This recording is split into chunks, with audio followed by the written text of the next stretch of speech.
வணக்கம் நண்பர்களே.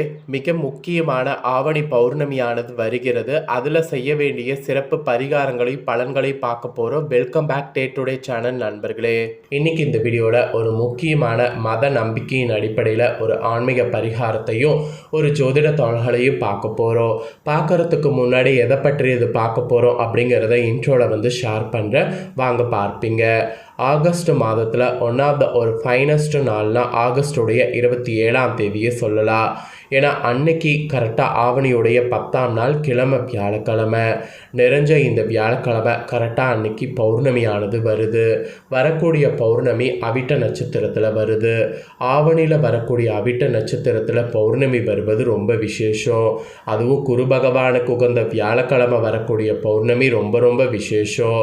இந்த குரு பௌர்ணமியில் கிரகங்களிடையே சேர்க்கை ஏற்பட்டு யோகங்கள் உருவாகுது. அதனால் 12 ராசிக்காரங்களுக்குமே தலையெழுத்து பௌர்ணமியிலிருந்து மாறுது. அதில் கன்னி ராசியில் பிறந்த நேயர்களுக்கு இந்த பௌர்ணமியில் என்ன மாதிரி தலையெழுத்து மாறும் அப்படிங்கிறத தான் இந்த வீடியோவில் ஷேர் பண்ண போகிறேன். ஸோ கன்னி ராசிக்காரங்க, நீங்கள் இந்த வீடியோவை பார்த்தீங்கன்னா ஸ்கிப் பண்ணாமல் பாருங்கள். உங்கள் ராசிக்கு இந்த பௌர்ணமியில் என்ன மாதிரியான பலன்கள் கிடைக்கும் அப்படிங்கிறது தெரிஞ்சு இதற்கேற்ப நடந்து பலன் பெறுங்க. அதுக்கு முன்னாடி இந்த பௌர்ணமியில் என்ன யோகம் உருவாகுது அப்படிங்கிறத ஷேர் பண்ணுறேன். என்ன யோகம் உருவாகுது அப்படிங்கிறத தெரிஞ்சுக்குங்க. கரெக்டாக சூரிய பகவான் சிம்ம ராசியில் பயிற்சி ஆகக்கூடிய மாதம் தான் ஆவணி மாதம். இந்த ஆவணி மாதத்தில் தான் பௌர்ணமியானது வருது. ஸோ சிம்மத்தில் சூரியன் வரக்கூடிய வேளையில் கேதுவும் அங்கே இருக்கிறாரு. கேதுவோடு தான் சூரியன் இணைகிறாரு. ஸோ சூரியன் இணைந்த கொஞ்ச நாள்லேயே புதனும் சிம்ம ராசியில் நுழைகிறாரு. அப்போ சிம்ம ராசியில் சூரியன், கேது, புதன் இந்த 3 பேரும் சேர்ந்து இருக்க போகிறாங்க. இந்த மாதிரி சேர்ந்து இருக்கிறதுனால திரிகிருக யோகங்கிறது ஒன்று உருவாகுது. இதனால தான் 12 ராசிக்காரங்களுக்குமே அதிர்ஷ்டம் தேடி இந்த பௌர்ணமியில் வரக்கூடிய காலம் அமையும் என்பது ஜோதிடர்கள் குறிப்பிடுறாங்க. அதில் தான் கன்னி ராசிக்காரங்களுக்கு என்ன பலன்கிறத பார்க்க போகிறோம். ஜோதிடத்தின்படி சாதாரண ஒரு கிரகங்களுடைய பயிற்சியே அதனால் கிடைக்கக்கூடிய பலன்கள் அதிகமாக இருக்கும். சில டைம் கிரகங்களுடைய சேர்க்கையோ இதை விட அற்புதமான பலன்களை தரக்கூடியதாக இருக்கும். அந்த விதத்தில் தான் சிம்மராசியில் சஞ்சரிக்கக்கூடிய கேது, சூரியன், புதன் இவங்க 3 பேருமே இணைந்து கரெக்டாக திரிகிருக யோகத்தை உருவாக்குறாங்க. இந்த யோகம் சில ராசிக்காரங்களுக்கு அறிவு, பேச்சு திறன், தன்னம்பிக்கை, தலைமைத்துவம், தொழில், வணிகம், நிதி விவகாரம் இதிலெல்லாம் குறிப்பிடத்தக்க மாற்றங்களை கொண்டு வருவாங்க. ஸோ உங்களுக்கு எந்த மாதிரியான மாற்றங்கள் இந்த கிரக சேர்க்கைகளால் வரும், நன்மை அதிகமாக அடைய போகிறீங்களா இல்லை தீமை அதிகமாக அடைய போகிறீங்களா அப்படிங்கிறத எல்லாமே சொல்ல போகிறேன். ஸோ கன்னி ராசிக்காரங்க விரிவாக உங்களுக்கான பலன்களையும் பரிகாரங்களையும் தெரிஞ்சுக்குங்க. ஃபஸ்ட்டு உங்கள் ராசிக்கு பொதுவாக என்ன நடக்கும் அப்படிங்கிறத சொல்லிடுறேன். கன்னி ராசியை பொறுத்த வரைக்கும் 3 கிரகங்களுடைய சேர்க்கை காரணமாக உங்களுக்கு ஃபஸ்ட்டு பணம் மற்றும் உங்களுடைய அறிவாற்றல் அதிகமாக இருக்கும்.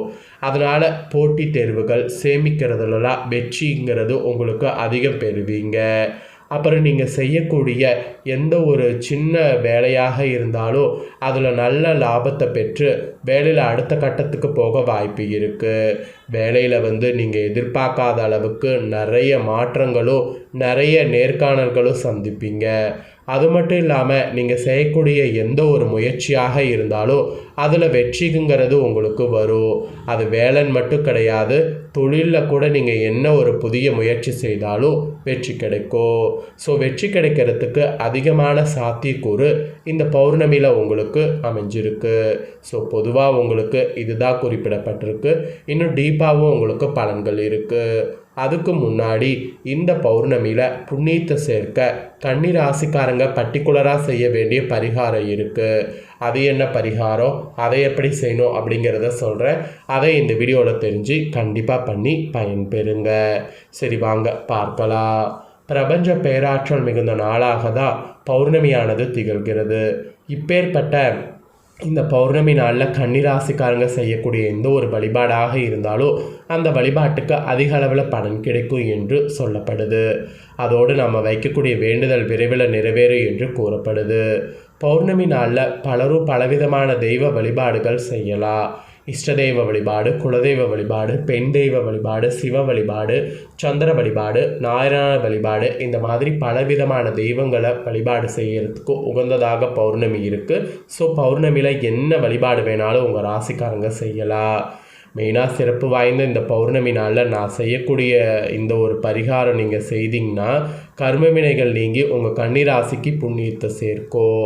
அந்த பரிகாரம் என்ன, அந்த பரிகாரம் எப்படி அப்படிங்கிறத இப்போ உங்களுக்கு சொல்ல போகிறேன். அந்த பரிகாரத்தை பற்றி இந்த வீடியோவில் கன்னி ராசிக்காரங்க தெளிவாக தெரிஞ்சுக்குங்க. ஆவணி மாதத்தில் வரக்கூடிய பௌர்ணமியானது ஆகஸ்ட் செப்டம்பரில் வரும். இந்த டைம் ஆகஸ்ட் 27 வியாழக்கிழமை அன்னைக்கு வருது.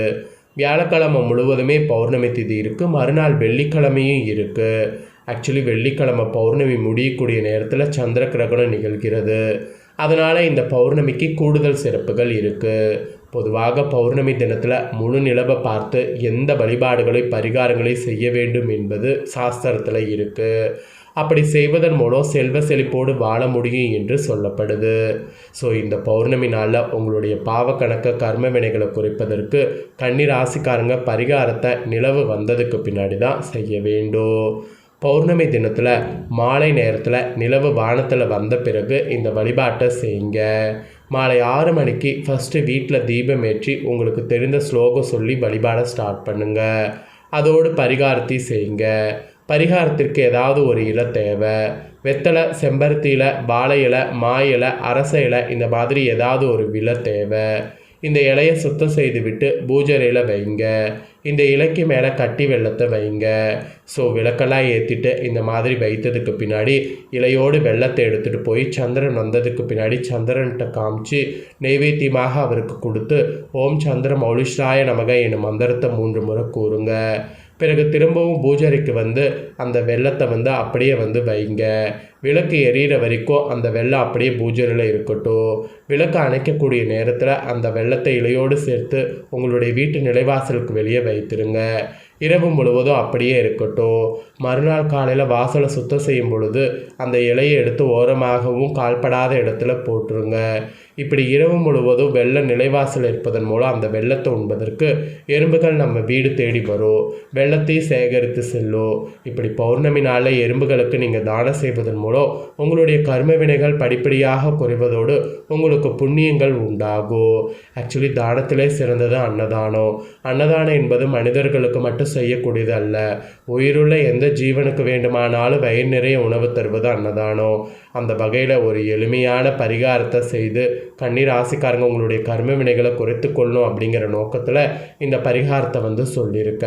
இந்த பரிகாரத்தை அதனால் நம்பிக்கையோடு செய்து பயன்பெறுங்க. என்ன நண்பர்களே, உங்களுக்கான பரிகாரத்தை தெரிஞ்சுக்கிட்டிங்களா? இதை உங்கள் ஃப்ரெண்ட்ஸ் ஃபேமிலிக்கும் லைக் பண்ணி ஷேர் பண்ணுங்கள். அவங்களும் உங்களை போல் கன்னி ராசியாக இருந்தால் இதை தெரிஞ்சு இதற்கேற்ப பரிகாரம் செய்து பலன் பெறட்டும். இதே போல் புதிய தகவல்களை தெரிந்து கொள்ள சேனலை சப்ஸ்கிரைப் பண்ணுங்கள், கூட பெல் பண்ண ப்ரெஸ் பண்ணுங்கள். நெக்ஸ்ட்டு சுவாரஸ்யமாக வேறொரு வீடியோவில் உங்களை பார்க்குறேன்.